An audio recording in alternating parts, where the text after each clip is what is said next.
agar koalisi perubahan segera dideklarasikan.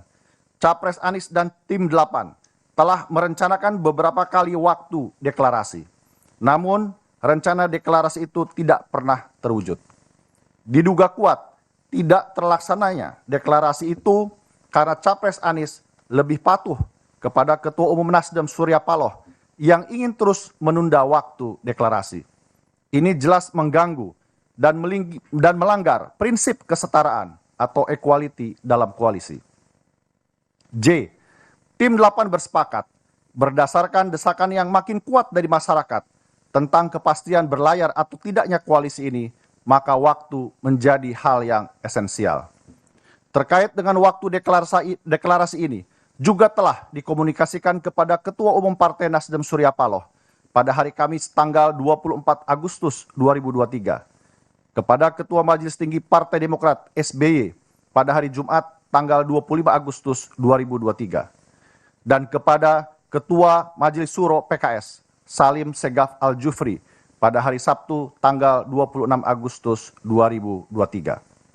Tentang penetapan waktu deklarasi ini, Surya Paloh menyerahkan sepenuhnya kepada tim 8. Sedangkan SBY dan Salim Segaf bersetuju untuk dilakukan percepatan deklarasi. Pada pertemuan Capres Anies bersama tim 8 dengan SBY, Capres Anies menyampaikan bahwa deklarasi akan dilakukan pada awal September 2023. K. Capres Anies dan tim 8 berpendapat bahwa tidak ada alasan lagi untuk menunda waktu deklarasi. Karena waktunya sudah semakin mendesak dan sesuai mandat yang dimiliki, Capres Anies sudah menentukan cawapresnya. Bahkan, Capres Anies menuliskan keputusannya itu dalam bentuk surat tulisan tangan yang ditandatangani kepada Ketum AHY pada tanggal 25 Agustus 2023, 6 hari yang lalu. Inti dari surat tersebut ialah untuk meminta secara resmi agar Ketum AHY bersedia untuk menjadi cawapresnya. L. Namun demikian, sesuatu yang tidak terduga dan sulit dipercaya terjadi. Di tengah proses finalisasi kerja parpol koalisi bersama Capres Anies dan persiapan deklarasi, tiba-tiba terjadi perubahan fundamental dan mengejutkan. Pada Selasa malam 29 Agustus 2023, di Nasdem Tower, secara sepihak Ketua Umum Partai Nasdem Surya Paloh tiba-tiba menetapkan Ketua Umum PKB Muhaimin Iskandar sebagai cawapres Anies tanpa sepengetahuan Partai Demokrat dan PKS.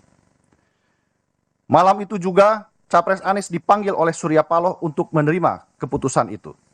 Sehari kemudian, 30 Agustus 2023, Capres Anies dalam urusan yang sangat penting ini tidak menyampaikannya secara langsung kepada pimpinan tertinggi PKS dan Partai Demokrat, melainkan terlebih dulu mengutus Sudirman Said untuk menyampaikannya.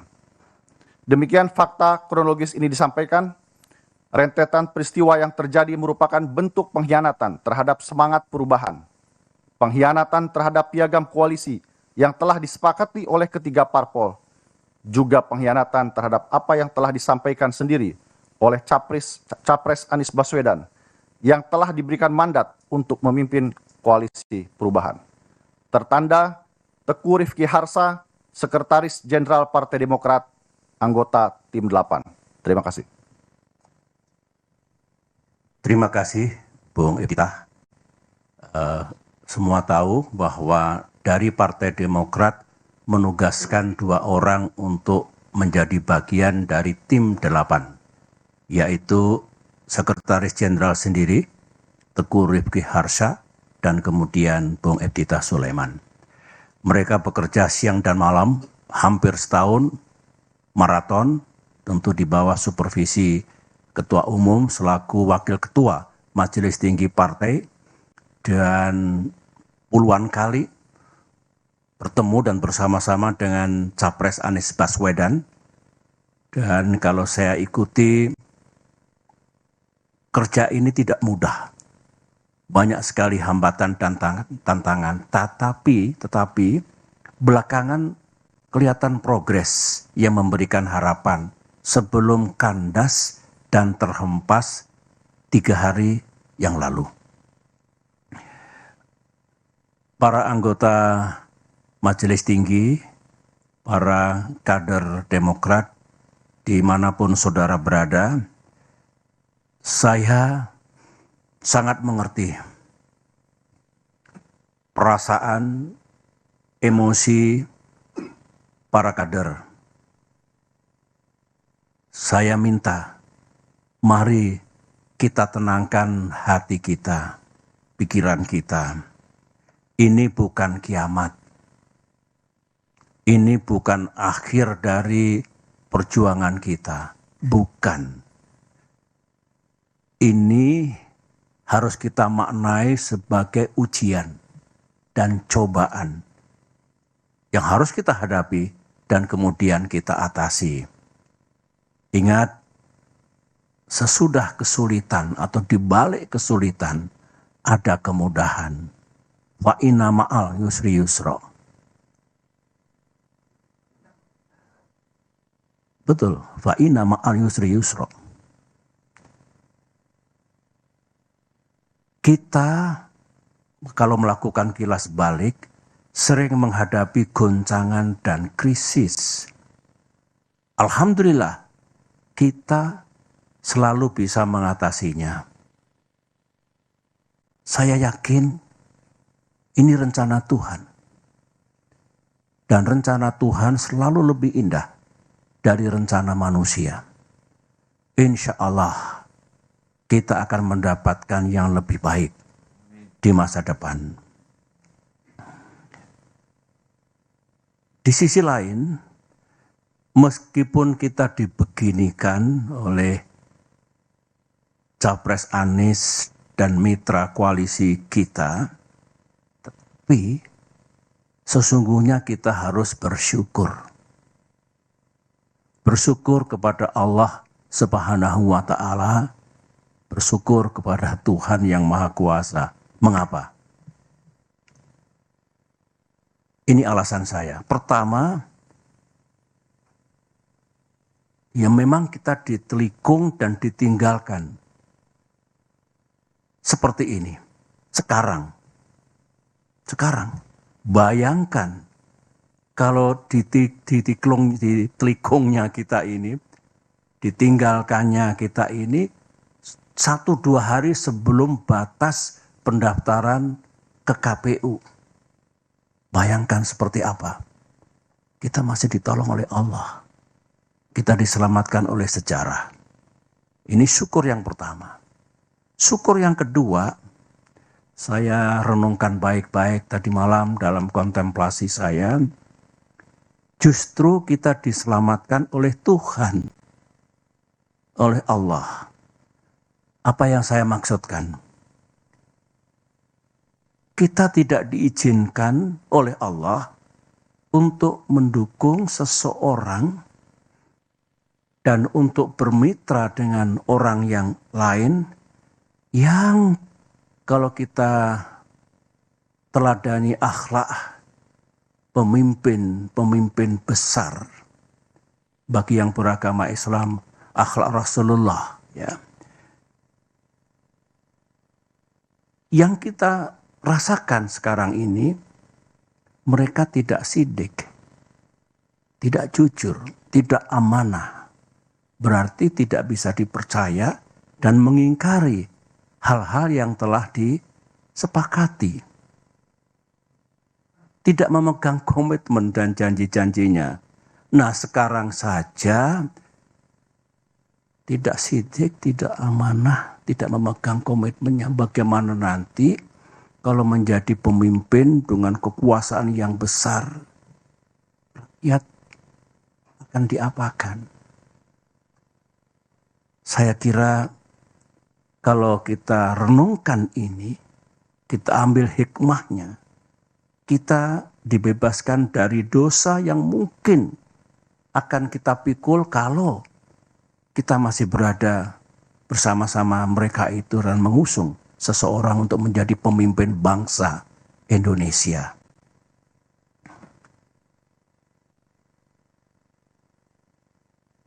Selain itu, kita ternyata juga tidak diizinkan untuk berkoalisi dengan seseorang yang sejak awal sudah melanggar dan mengingkari kesepakatan. Tertulis dalam kesepakatan koalisi, menjunjung tinggi prinsip kesetaraan, equality, dan kesetaraan. Ulangi, kesetaraan, equality, dan keadilan. Saya ulangi. Bayangkan kalau di masa depan kita punya mitra koalisi yang tidak tunduk, tidak patuh pada kesepakatan yang kita buat bersama. Apalagi kalau mendikte, mengatur yang lain, termasuk capres, memaksakan kehendak, dan tidak menganggap yang lain, saya kira bukan itu koalisi yang hendak kita bangun. Sebagaimana pengalaman pribadi saya, bersama-sama dalam koalisi selama 10 tahun, yang menjunjung tinggi prinsip dan nilai-nilai yang baik, utamanya kesetaraan dan keadilan. Sekali lagi, kalau kita bersyukur. Karenanya, mari kita hadapi semua ujian dan cobaan ini dengan tegar. Sambil berikhtiar, kita mencari jalan keluarnya. Insya Allah, Tuhan akan memberikan kita jalan terbaik ke depan ini. Para anggota Majelis Tinggi dan para kader yang saya cintai, ya, sebetulnya kalau jujur ya, saya pun tidak menyangka atas terjadinya kejadian itu 3 hari yang lalu itu. Setelah setahun lamanya kurang lebih, koalisi ini bersama-sama berikhtiar, berjuang untuk bisa menjadi kenyataan dan bisa mengusung capres dan cawapres yang kita harapkan, yang juga diinginkan oleh rakyat. Tiba-tiba terjadilah peristiwa 3 hari yang lalu itu. Kalau saya harus berterus terang, sebetulnya saya tidak naif ya. Saya juga mengerti politik. Saya pernah menjadi capres 2 kali. Saya pernah bersama-sama membangun koalisi dengan mitra, dan tidak ada yang saya rasakan seperti yang terjadi 3 hari yang lalu itu. Saya mengerti, ya, kita semua mengerti, politik itu memang ya penuh strategi, penuh siasat, penuh taktik, caranya banyak. Tetapi saya tidak menyangka kalau tindakan itu sejauh ini, menurut saya melebihi batas kepatutan, moral dan etika dalam politik. Iya kasar, ya kalau bisa menggunakan istilah bahasa Inggris, it is really ugly. Mudah-mudahan kita tidak melakukan perilaku politik seperti itu. Ada lagi yang bagus dalam sidang majelis ini saya ungkapkan ya. Sebenarnya beberapa teman sudah mengingatkan saya agak lama, baik dari kalangan kader Demokrat maupun dari luar Demokrat. Begini, Pak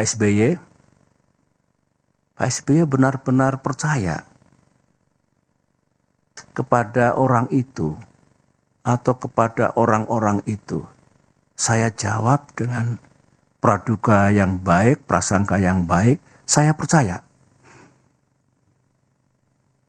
Teman itu mengatakan, ya silakan saja dilihat nanti. Yang penting saya sudah mengingatkan. Nah, kalau saya ingat kembali, yang diingatkan teman-teman itu lebih dari 1. Keputusan sepihak kemarin itu, saya boleh mengatakan keputusan gelap seperti itu, tidak sesuai dengan rules kesepakatan, ternyata atau barangkali mengandungi kebenaran. Anggaplah kita salah kali ini. Tetapi kita belajar. Mudah-mudahan kita tidak salah lagi ke depan. Dan mudah-mudahan dengan izin Allah dan ikhtiar kita, kita juga tidak kalah nantinya. Amin. Masih segar dalam ingatan saya, sebagaimana yang disampaikan Bung Iftitah tadi, di ruangan ini, saya duduk di sini, tanggal 25 Agustus 2023, berarti seminggu yang lalu, Pak Anies duduk di sini, dengan didampingi tim 8. AHY memang tidak selalu hadir. Anies menyampaikan kepada saya, didengar oleh semua, bahwa awal September ini, berarti hari-hari sekarang ini, akan mendeklarasikan koalisi ini dalam kapasitasnya sebagai capres. Berikut capres dan cawapres yang telah selesai diputuskan.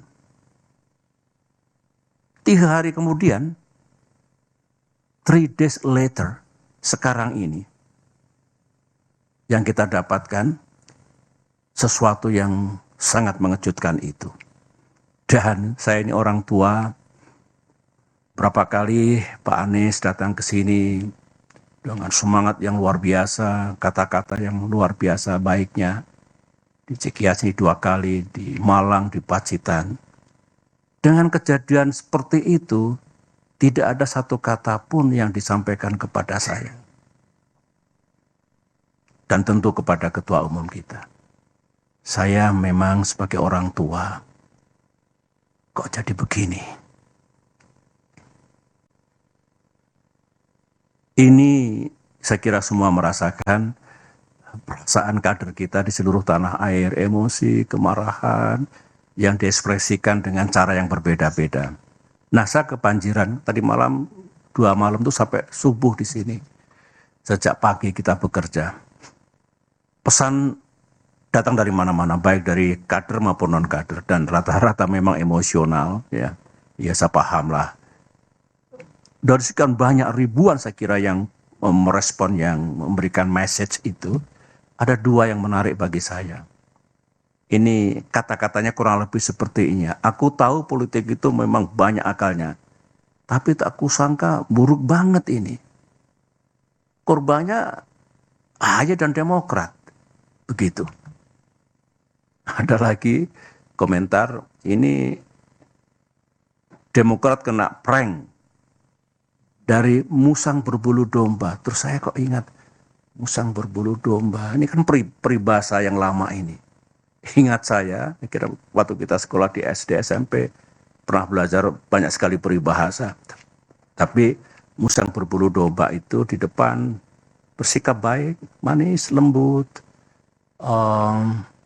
penuh persahabatan. Tapi di balik itu kalau kita lemah dan lengah, ini lengah ini, kita akan dicaplok dan dimakan sampai habis. Peribahasa, musang bukan orang. Nah, mungkin tafsirnya ya kita ditelikung dan seperti itu ya, seperti peribahasa ini. Saudara-saudara, saya mengajak pada forum yang penting ini, dengan tenang dan dengan menggunakan akal sehat, pikiran yang jernih, mari kita telaah mengapa semuanya ini harus terjadi. Dan kita rasakan, kita alami, kita pikul. Mengapa Demokrat dan AHY setelah 2 tahun menghadapi gerakan pengambil alihan partai oleh Kepala Staf Presiden Muldoko harus mengalami yang begini lagi? Otak saya berputar, insting saya berbicara, to understand why. Orang bijak mengatakan, selalulah mencari tahu what and why, supaya how-nya itu menjadi tepat.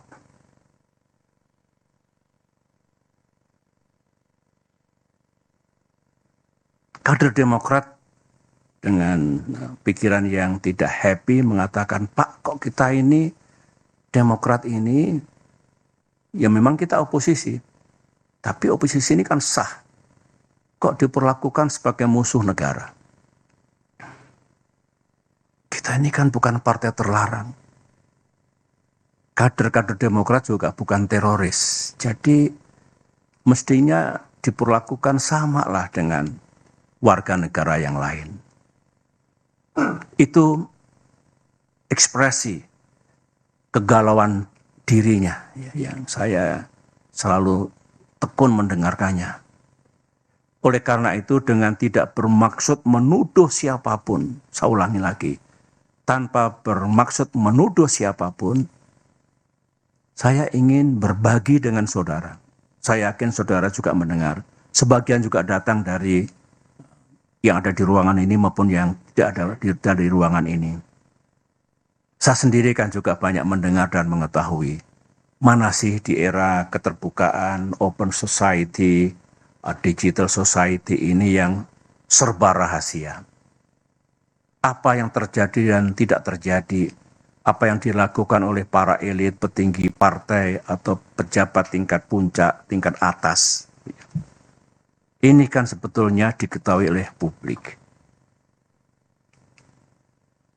Diketahui oleh masyarakat luas.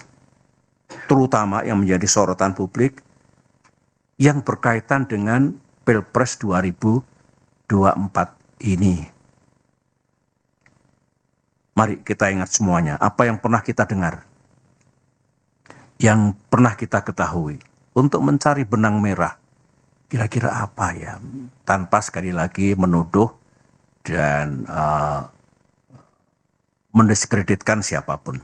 Karena kita hanya ingin bicara tentang fakta, kebenaran, dan dugaan-dugaan yang mengandungi logika. Satu, kita semua tahu, Bapak Ibu, memang ada keinginan untuk hanya terbentuk dua pasangan saja, pasangan capres dan cawapres dalam Pilpres 2024 ini. Ada. Jangan ada dusta di antara kita, ada itu. Kita juga tahu ada upaya dan pekerjaan politik untuk membuat koalisi perubahan. Di dalamnya ada Nasdem, ada PKS, ada Demokrat. Itu tidak bisa berlayar. Ada. Kita juga tahu, termasuk informasi yang sangat sensitif untuk membuat pasangan Anies Ahaye yang sudah menjadi rahasia umum, yang sudah matang sebetulnya sebelum terjadi prahara 3 hari yang lalu itu, pasangan itu tidak akan terjadi. Informasi yang saya dengar ini pekerjaan politik tingkat tinggi.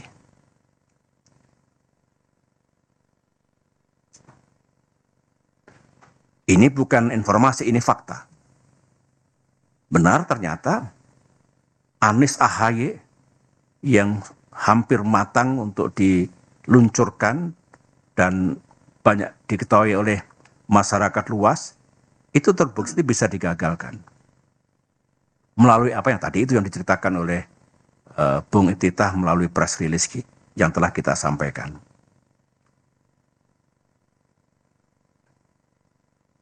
Ini coba.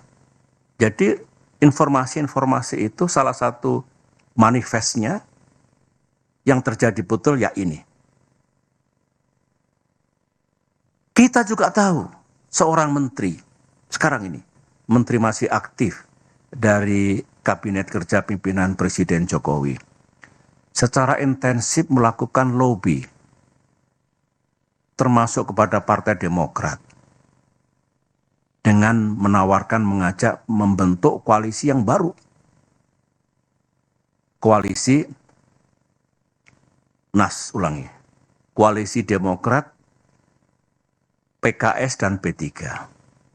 Yang bersangkutan mengatakan, yang disampaikan itu, inisiatif ini sudah sepengetahuan Pak Lurah. kata-kata sang menteri. Bukan kata-kata saya. Kata-kata yang bersangkutan. Dari semua hal yang kita sudah tahu itu, bahkan sebagian bukan hanya informasi, tapi sudah menjadi kenyataan, jadi fakta, kita mulai tertarik dengan informasi yang lain. Saya mengatakan, saya tertarik secara pribadi dengan informasi yang lain. Katanya, sekali lagi informasi, semua gerakan, manuver, proses politik yang seperti ini penuh dengan hingar-bingar, yang berkaitan dengan koalisi dan pasangan capres dan cawapres, katanya ada mastermind-nya. Saya tidak tahu siapa. Katanya ada dalangnya. Ada persekongkolan untuk mengeksekusinya, untuk menjalankannya. Informasi.